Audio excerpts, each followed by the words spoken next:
I'm Dom Nichols, and this is Ukraine the Latest. Today, as Ukraine announces a mobilisation drive to get another 160,000 people into uniform, we report how Russia is continuing to use chemical substances on the front line. And we hear live from a cyber security expert in Kyiv about how the unseen war in the ones and zeros is progressing. Bravery takes you through the most unimaginable hardships to finally reward you with victory.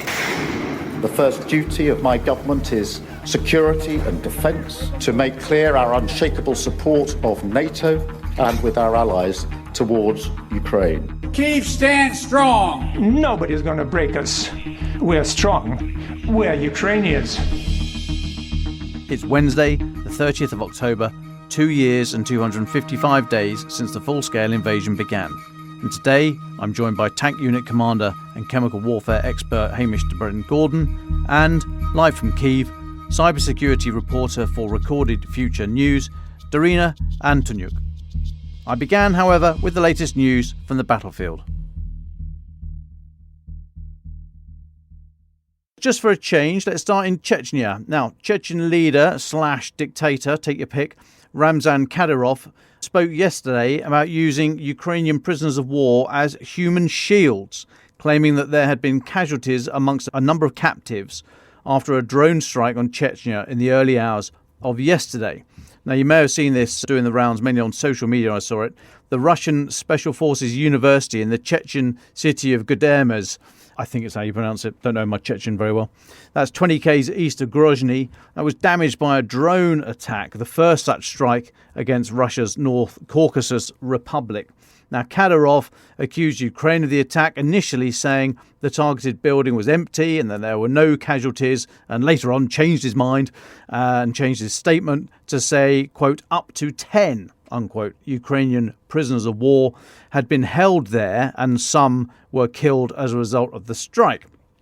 Now, this reporting comes from the Kyiv Independent. They say a Ukrainian intelligence source told the paper yesterday that the drone strike was probably launched from the neighbouring republics of Dagestan or Ingushetia and may have been connected to a feud between Kadyrov and officials from those regions. Can't confirm any of this. Now, speaking to the media after the strike, Kadyrov also said that he had henceforth ordered all of his commanders fighting against Ukraine, quote, not to take prisoners and destroy Ukrainian soldiers as retribution. So we will see more about that. I would not expect Ukraine to comment about that. If it was an SBU, security service strike, I doubt very much if they'd say anything. So we'll just have to see if there's any fallout between Kadyrov and any of the people, any of his friends with whom he's currently got a feud. Into Ukraine then, and last night Ukrainian air defences shot down 33 of 62 Russian Shahed-type drones launched overnight. Comes from Ukraine's Air Force.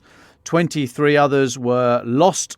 There were strikes elsewhere, not just drone strikes, missile glide bomb strikes as well, in Sumy, Kharkiv, Donetsk and Kherson Oblast. They all caused civilian deaths and injuries. Then Chernihiv, Cherkasy, Poltava, Dnipropetrovsk, Khmelnytsky, Luhansk, Mykolaiv and Zaporizhia Oblast also came under attack, but no casualties reported there.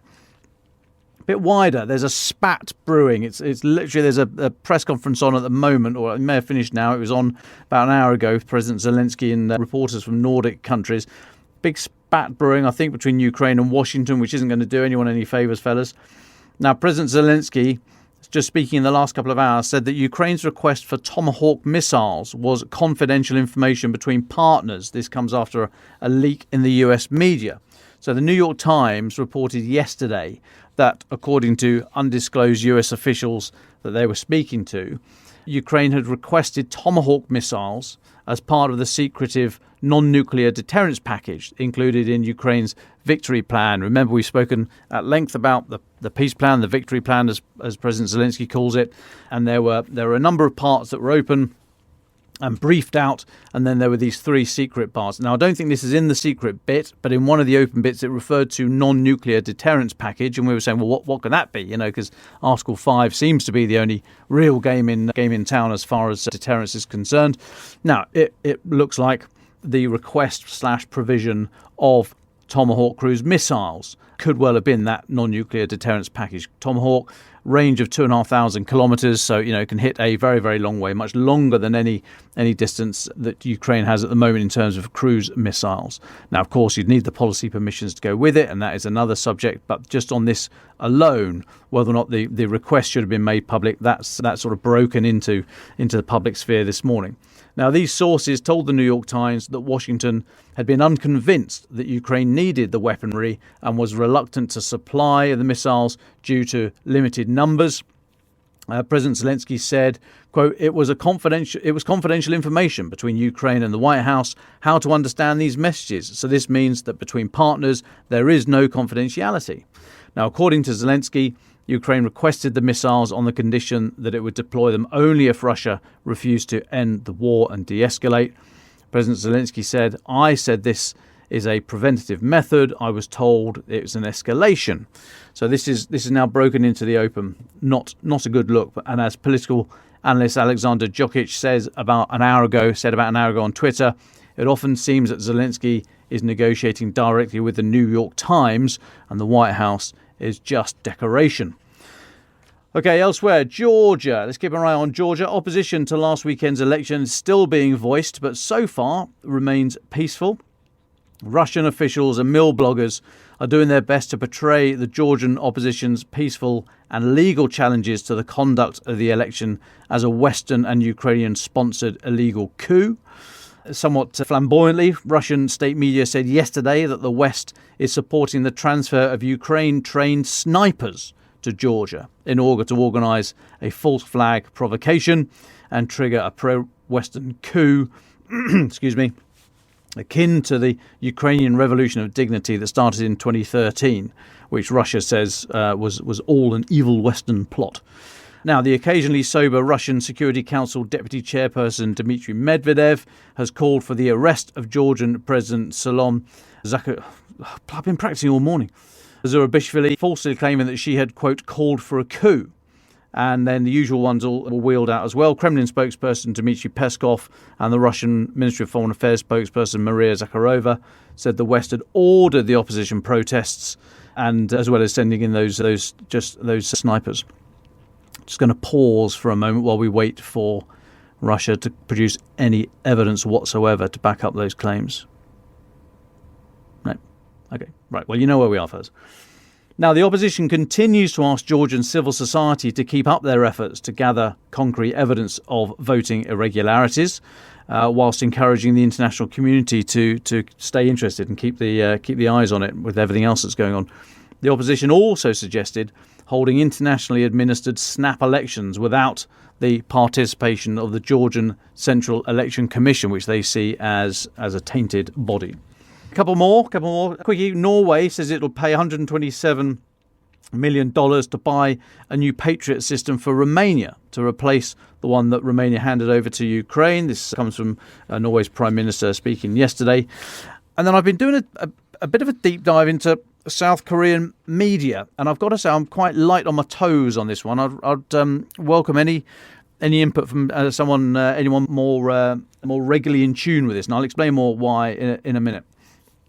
But South Korea's Yonhap news agency, they're saying today that the main opposition, the Democratic Party, that is the opposition party, the DP, said on Monday that it will seek the impeachment of South Korea's defense minister if the government decides to send armed forces to Ukraine to monitor North Korean troops without parliamentary consent.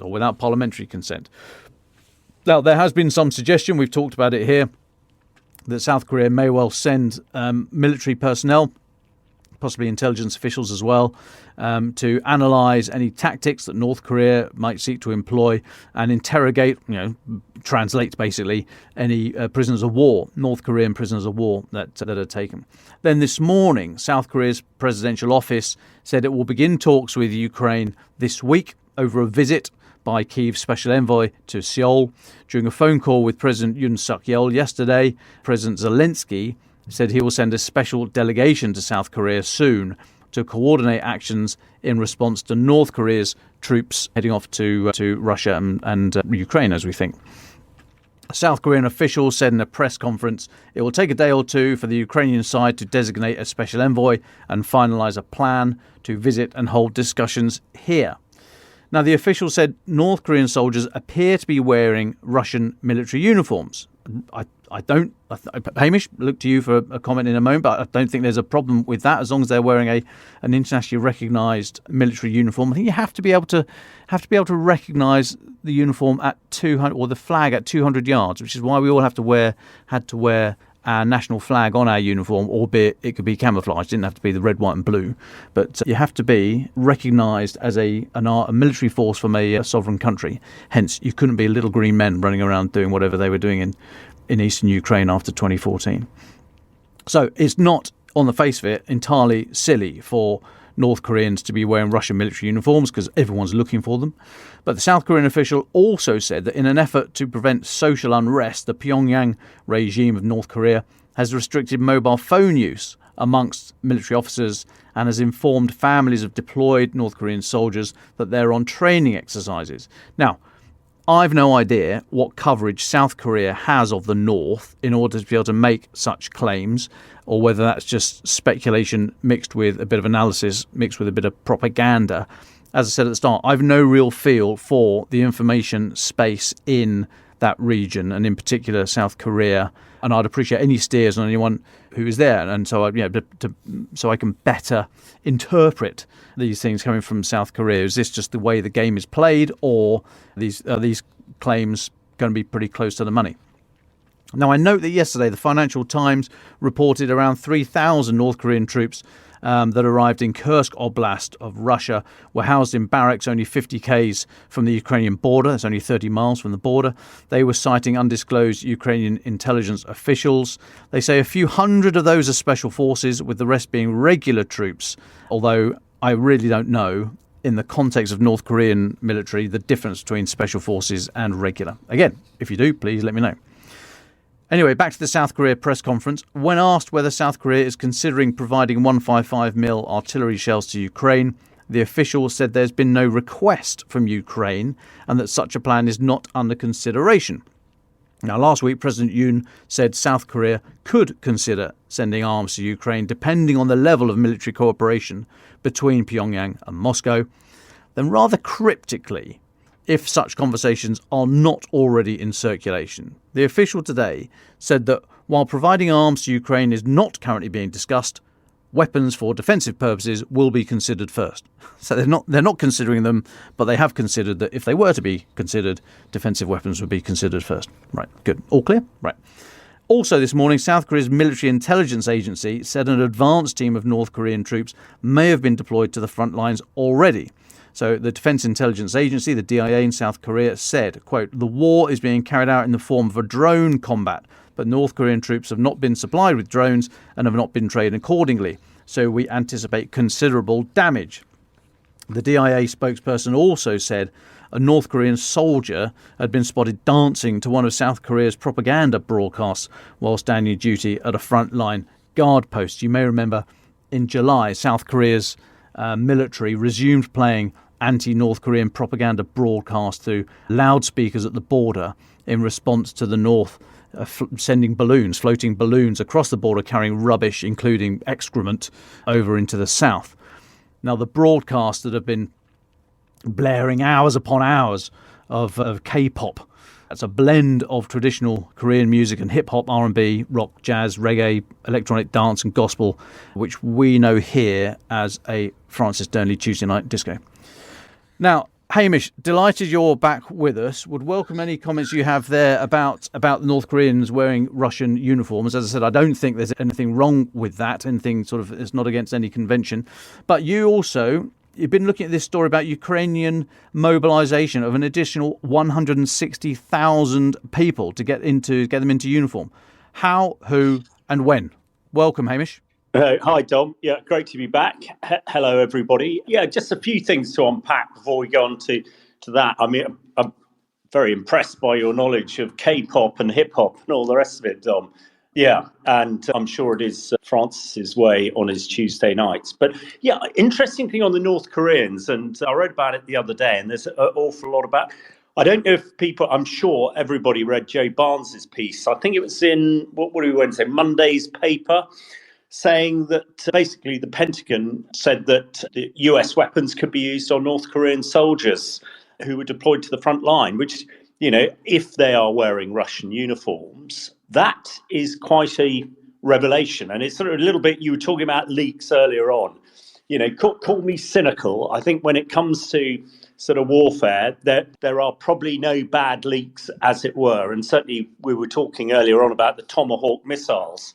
I mean, crikey, if I'm Putin sat in one of my luxury palaces in Moscow or Sochi, and I now know that I'm in range of Tomahawk missiles, I might be moving some more air defense from the front line back there. So the leak thing, the North Korean thing, I think is hugely interesting. And if US weapons are now weapons free, as we call it, into Russia or where North Korean troops are going to be stationed, that is very important. And one assumes that our own government will back up the US Pentagon on that as well. So maybe things are beginning to move in that direction. I think the other bit, and linked to the latest conscription, we did discuss this last week, I know, but 12,000 North Korean troops heading towards Russia and heading towards the front line in Kursk.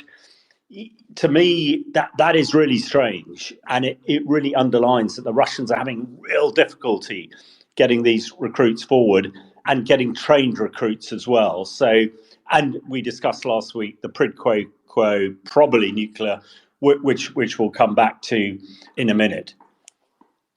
But when it comes to the latest round of conscription for the Ukrainians, I think announced by their Security Council this week, 160,000 over the next 3 months. Now that is a hugely significant number. I mean, that's a lot of people. When you think the British Army is 70,000, and if we were to do something similar, given the infrastructure we have for training, we've talked about Interflex before, the training organisation training Ukraine troops, to train that number is going to be a big deal. But I think it is a reflection that that they need those numbers to bolster. They've deployed a lot of it. The Ukrainians deployed a lot into the Kursk region to reinforce that element there, and other areas of the line are holding. Are really need extra manpower to ensure that they can hold. So the fact that Ukraine can still recruit this number, whereas Russia clearly can't, again, is, I think, a good telltale sign. So we shall see how it goes and how that recruitment goes. But it's a big number. It is. And when you say Russia can't, I'm not entirely with you there. I think Russia can, but Putin is scared to go for a mobilization. He doesn't want to upset the big cities and the great families and society and all the rest of it. So he's doing what he can. Koreans and anyone who's on a work visa from Southern Asia and what have you seem to end up in uniform. But you're right, 160 is a big number. I think they're now on a 6-week basic training package, because it was about 3 or 4. I think they've upped it to 6, which is okay, not brilliant. In the British military, when I was doing it, it was 11 weeks for basic, very basic. I mean, your basic training, hence the clues in the title. Is that what you think, Hamish? About 6 weeks? Is that what you're thinking? Yeah, no, maybe a wee bit more. But you're right. Going back to your point, Putin knows that what failed the Afghan campaign in the 1980s was having to recruit closer to Moscow and St. Petersburg, and it was the mothers and the families of the elite who really brought that campaign to an end.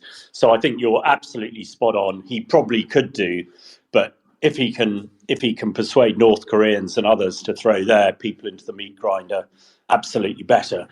And when it comes to the training, 6 weeks. I mean, apparently the Russian recruits are getting a lot less than that, but that is the basics. And if you're going to get involved in drone warfare or become a tanky, as it were, I think when we did our tank commanders course, it was sort of 3 or 4 months, and you were probably more proficient than I, but barely able to fire that tank without a very good loader and a very good gunner to make sure that the officer didn't mess things up. I had a very good loader in my tank. He had a set of optics, which was always handy on those cold winter mornings. Anyway, Hamish, now you've also been looking at a story that is not new, and we've kept focus on it, and rightly so. But you've been looking again. There's more information about Russian use of chemical, I say agents because they're not weapons, but they're chemical agents that. Well, you explain to us what's the latest you found on that front. Yeah, well, yeah, absolutely. I'll slightly caveat before we were talking about leaks beforehand, and I'm very well aware of the thousands and thousands of people around the world who listen to this pod and who get a lot of information from it. And probably like you, lots of people tell me things, and the thing about intelligence is source, and I sometimes forget who actually told me. But I have been quite, I've been looking at this in some detail. I mean, I take my tank commander's hat off for a while and put my chemical weapons expert hat on. And I've never known a time where chemical weapons have been so prevalent, if that's the right word. We've got the Salisbury Novichok inquiry going on where Russian agents deployed the most deadly nerve agent to where I'm talking to you from, actually, Salisbury, and killed Dawn Sturgis. They were trying to murder double agent Sergei. At the same time, we've got 20,000 tons of Russian ammonium nitrate sitting on a dodgy ship in Norfolk in the east coast of the UK. And we've heard yesterday about a potential, the Southport killer, as he's known, this person who was looking into Al-Qaeda and developing biological weapons. So we then look to what's happening in the front line in the east, in Donbass predominantly, and a friend of the pod, Jimmy Rushton, and others have been covering this, and I've been involved as well. And I heard very recently that 30% of Ukrainian soldiers who've been to the front line in the last 12 months have been subject to chemical attack. And we say, actually, chloropicrin, which is the main chemical that's used, was actually one of the first chemical weapons in the First World War, although it's not really deemed a chemical weapon now because it's not very toxic and it's in effect a riot control agent. As far as the Chemical Weapons Convention goes, it's still under the column of chemical weapon. But 30%, when we think how many tens of hundreds of thousands of troops who've been deployed to the front line, that is a really big number, and it's still a really big issue, and it's still having an impact. So one is, and I sort of remind people, who are out there that, and again, we discussed this last year, we produced a training course on the Telegram app, really to show how to survive these sort of things. It was aimed at civilians, but for soldiers as well. So, I mean, that is a big number, and hopefully they are being trained and getting the kit. Unfortunately, a lot of the respirators, gas masks they have, the old Russian ones, and people would, it's counterintuitive that actually you need a really good gas mask to filter out riot control agents, and the old Russian ones don't do that. So, yeah, one is trying to help them in that respect, but it's little covered. The nuclear piece, which you might come on to later, or my final thought, is the one that grabs all the attention. But actually, this is having the same impact as it had in the First World War. There's a great video that I mentioned last week that's on the Forces News website of a drone dropping one of these chloropicrin grenades on a trench. You can see the bellowing smoke that is the chloropicrin.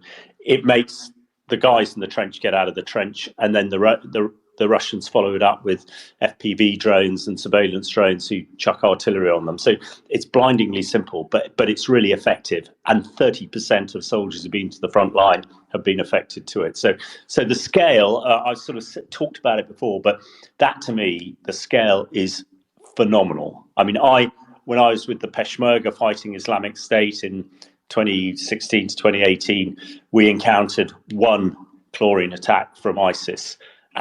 But when we look at the hundreds, if not thousands of times it's been used in the front line in Ukraine, it is phenomenal. And let's hope we can train and give the Ukrainians the wherewithal to counter it.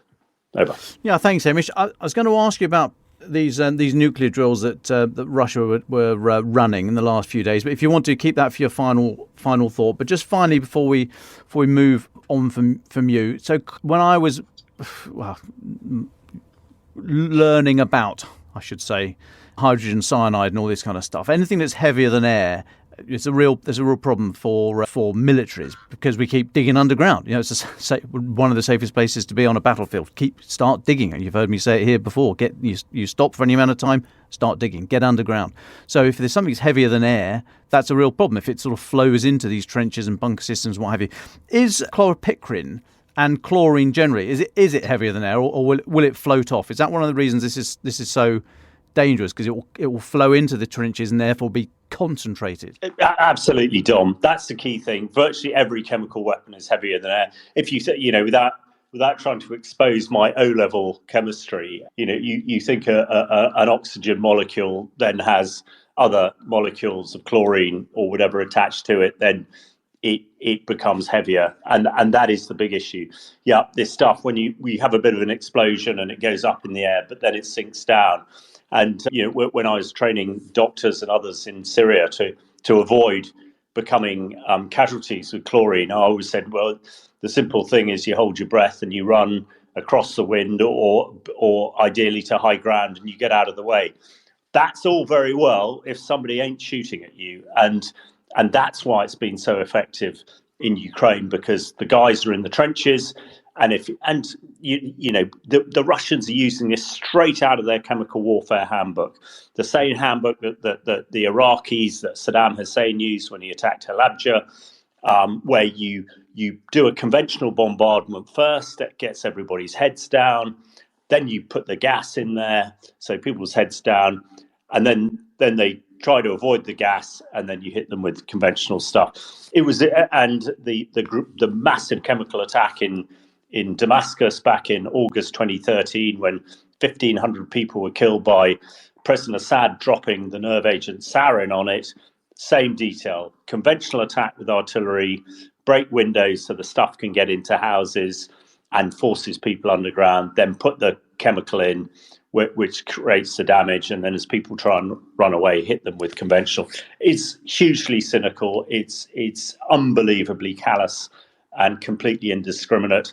But, unfortunately, it's effective. And as I've written many times, especially in the Telegraph, it is a morbidly brilliant weapon. If you have no morals or scruples, you use it all the time.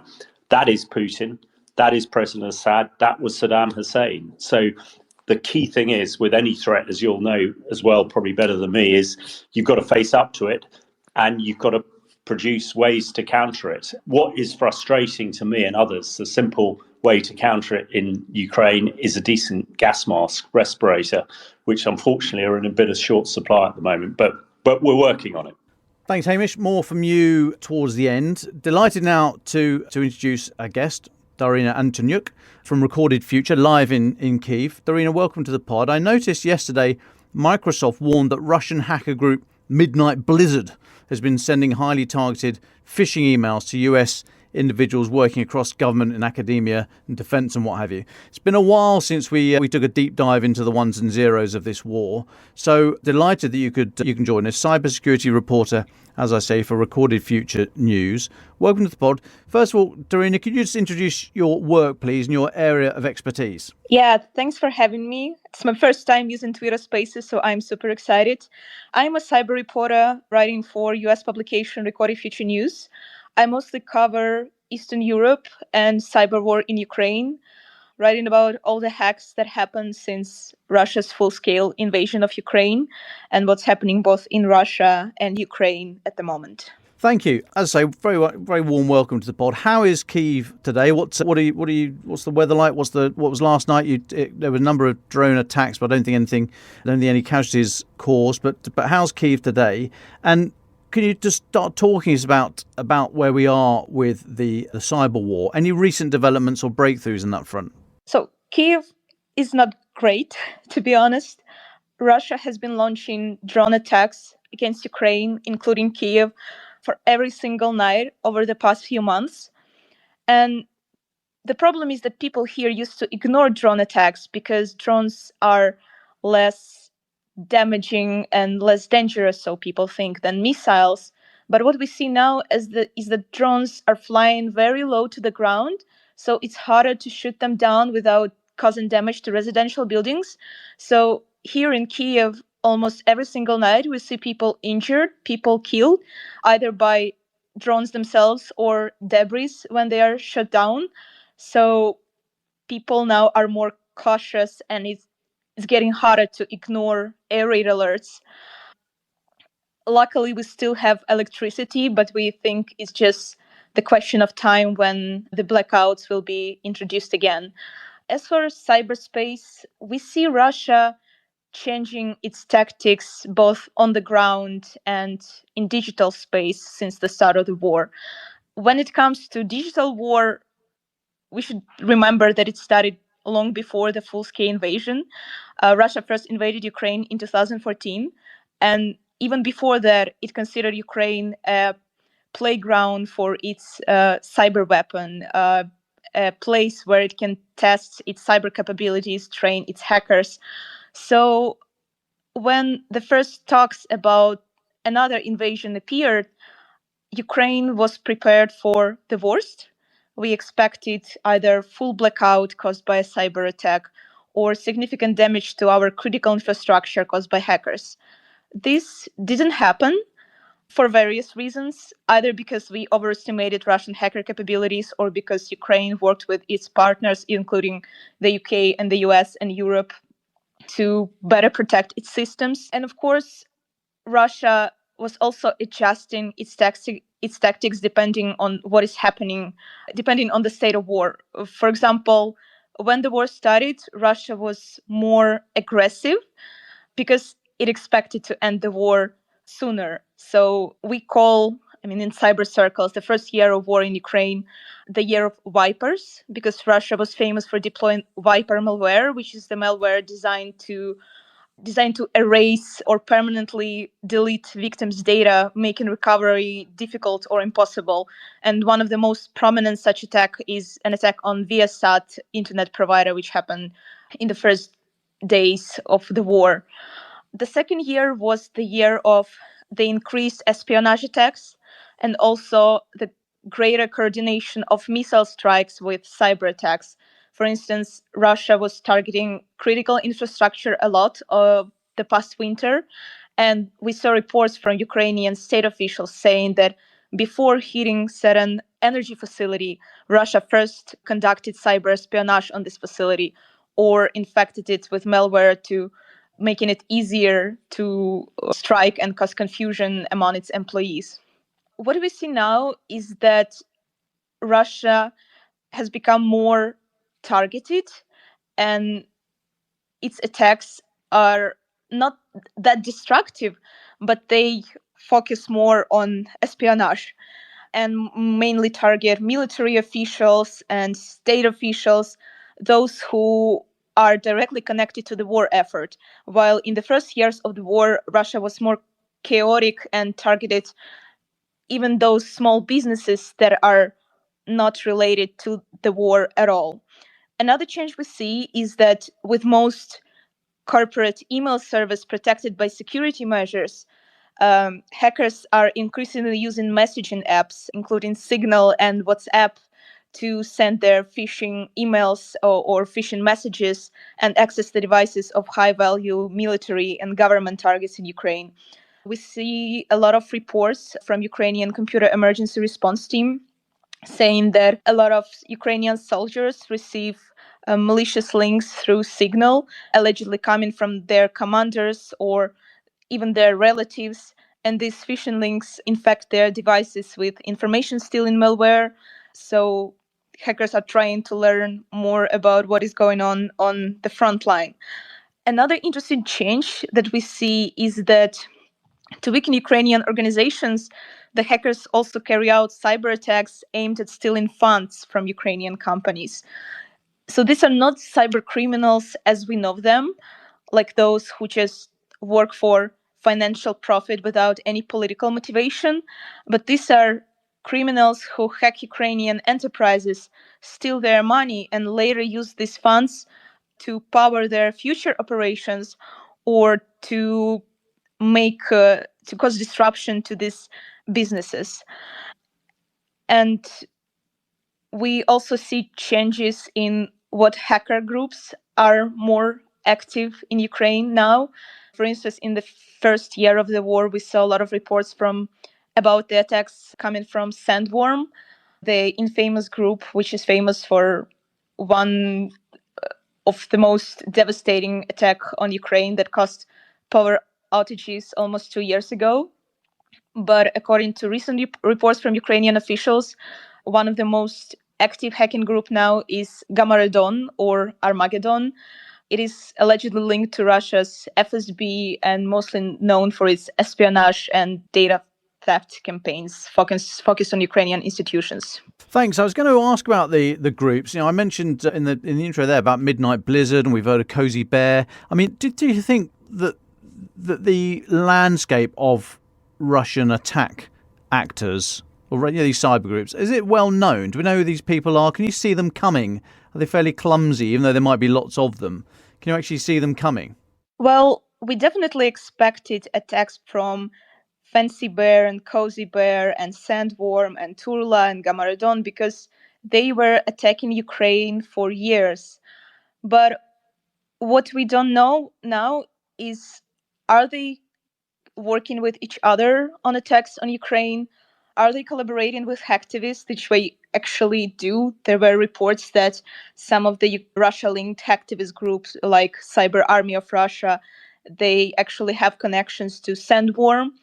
So now the landscape became like the line between these groups, it blurred, and we see more coordination between them because now they are working for one goal, which is to either steal sensitive Ukrainian data or to destroy Ukrainian telecommunication, critical infrastructure, or critical government services. Thank you. And I mean, anyone who's listening that might feel that they are a potential target for these kind of characters, what sort of techniques and procedures are you seeing Russian groups employing? Have you seen anything unusual in recent months? Where are the main attacks coming from, and how best can people defend themselves and their companies and institutions?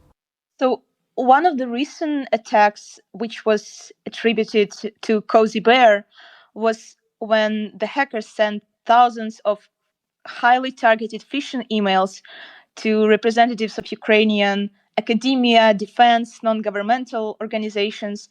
And many of these emails looked like they came from Amazon Web Service or Microsoft. And they were designed in a way so the victim didn't suspect that something could go wrong. And usually in the phishing emails designed by Russian hackers, they use language and mention people in these emails which are like more trustworthy. So because the thing about Ukraine and Russia, we know each other too well. We understand our mentality, we understand our sense of humor, we understand our language. So I think it's easier for Russia to attack Ukraine than for China or any other adversary, because there are more similarities between us and because we have such a long history of political, cultural relations. So when Russia is trying to trick Ukrainian victims into clicking or something or installing some app on the device, it uses such sophisticated social engineering techniques that sometimes even for tech-savvy people or those who have great cyber literacy to differentiate between malicious and non-malicious links. I'm guessing that's why Microsoft put out this warning, because clearly, well, I imagine Midnight Blizzard has been putting out some very sophisticated phishing emails under a Microsoft type of banner. I'm guessing. No, very interesting. And just finally for me, I know Hamish has got a question for you as well, Daryna, but just finally for me, on the sort of battlefield side of this war, a lot of the talk in the last years since we started has been about escalation and escalation management and fear of escalation. Is there a similar concept in cyberspace? Can you escalate in cyberspace, or is there nothing you can do that would be deemed too provocative by either side for the other? As a Ukrainian, I hate talks about escalation because how much else can you escalate if so many people were killed and so many people keep dying? As for cyber, I don't expect further escalation because Russian resources are also not, we know that it works with other enemy, so-called enemy countries that help to deliver its drones and missiles. But as for hackers, I think we saw a lot of their potential and what they can do. And even if we see the changes in their tactics, we can still foresee what their next steps may be. So it's not like they will surprise us with something else. Maybe I'm mistaken, but so far we haven't seen any single attack that was irrevocably devastating. There were like the attack on Ukrainian largest telecom provider Kyivstar, like attacks on Ukrainian power stations, but improving. It's working with other countries on this. It's signing the so-called security agreements, which will oblige countries like Germany and the UK and France to help Ukraine fight these attacks and help it protect its networks. So I don't expect that Russia will escalate in cyberspace, but we will definitely see the continuation of the attacks as it's the integral part of the modern warfare. Daryna, hi, it's Hamish, DVG. Really good to meet you over the airways, as it were. And just one from me. I mean, I was just wondering, how aware people are in Ukraine about the cyber threats, and particularly around their own mobile phones. I know when I was sort of working in Syria, it was a huge issue because your mobile phone really sort of pins you to a particular area. Are people very conscious of that? And are there lots of rules about using mobile phones around sort of installations and stuff like that? Or, I mean, I know in the UK, I don't think people have have much of an idea quite, what a brilliant piece of kit a mobile phone is, but also potentially the threats associated with it. Hi, Hamish. Thanks for the question. It's a good one. I wish people were more conscious about their device, the information that they post. We have certain rules, especially during missile strikes or drone strikes, that we cannot take pictures of either a missile or an object it hit, because once we post it online, it can help Russia to evaluate the damage and hit this target once again. And as far as I know, local law enforcement and even media, they keep an eye on these cases and they try to remove such pictures as soon as possible. Also, there is a ban to take pictures of critical infrastructure objects, and you can even be stopped by a law enforcement or security official if they spot you outside taking picture of some critical facility or even a government agency. And in Ukraine, we still use Telegram a lot. I'll confess, I use it too all the time because it's very convenient, and we rely on it so much in terms of keeping track of missiles and air raid alerts, because there are anonymous Telegram channels that can tell you where the missile is exactly at the point of writing. So if I'm sitting in my apartment in one part of Kyiv, I can feel less anxious because I know that the missile is coming to the other part of Kyiv.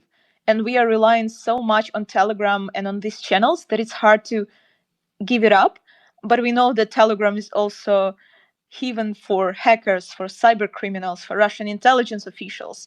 And we don't know who are behind this, who are the people behind these anonymous Telegram channels and who can send us the links. For instance, a lot of my friends were targeted by phishing campaign last year, and I even reported about it from Ukrainian officials report where hackers sent links disguised as a vote for a competition, for a children's competition or something, but they actually installed a malware on the device. So, of course, people should be more aware of all these threats, but the reliance on technology became so huge during the war. We first thought that the coronavirus pandemic changed our relationship with technology because everything moved online.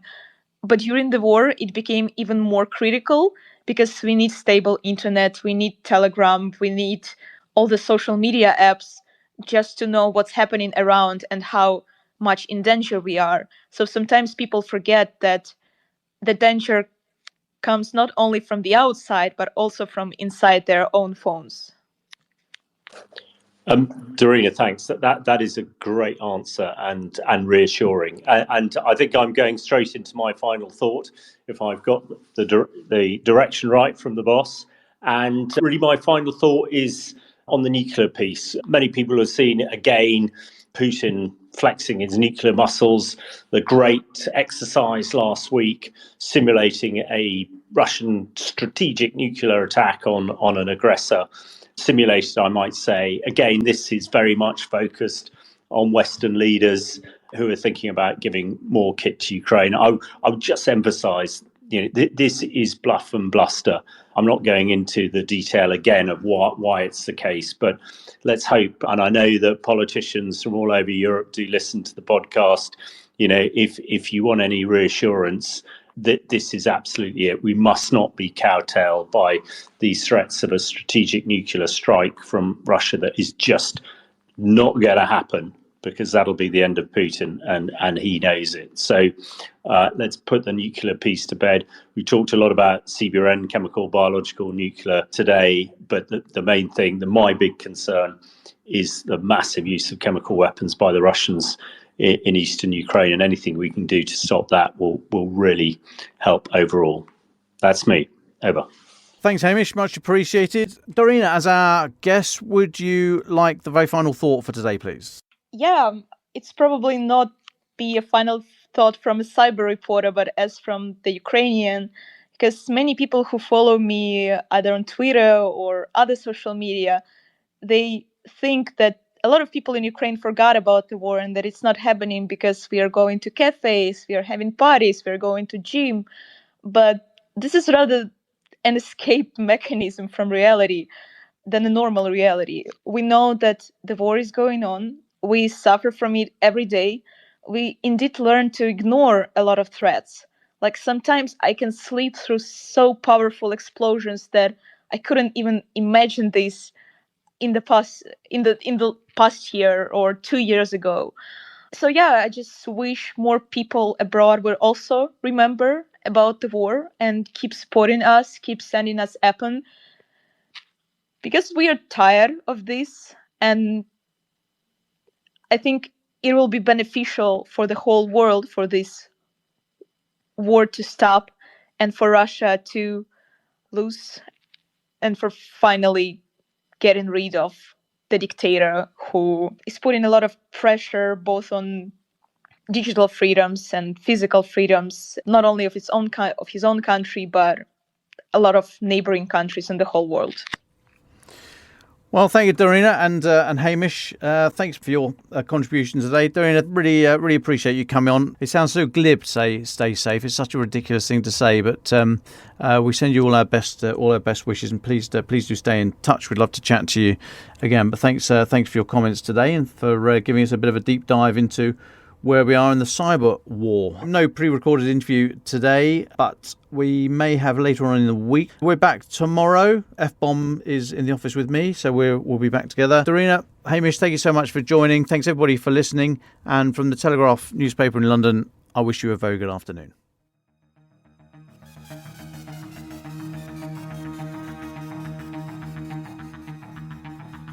Ukraine the Latest is an original podcast from The Telegraph, created by David Knowles. To support our work and to stay on top of all of our Ukraine news, analysis and dispatches from the ground, please subscribe to The Telegraph. You can get your first 3 months for just £1 at www.telegraph.co.uk/Ukraine the Latest. Or sign up to dispatches our Foreign Affairs newsletter, bringing stories from our award-winning foreign correspondents straight to your inbox.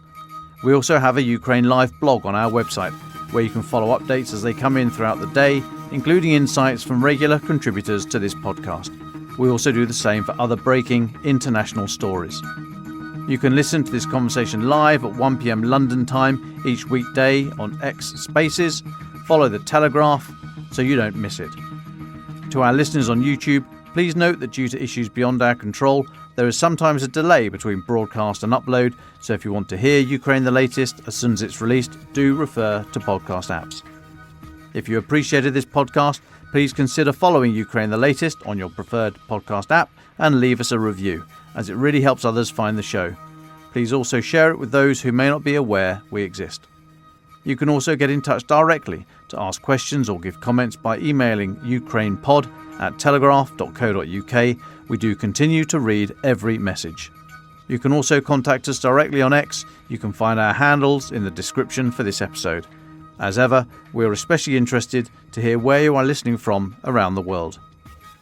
Ukraine the Latest was today produced by Alexis Adimora. Executive producers are Louisa Wells and David Knowles.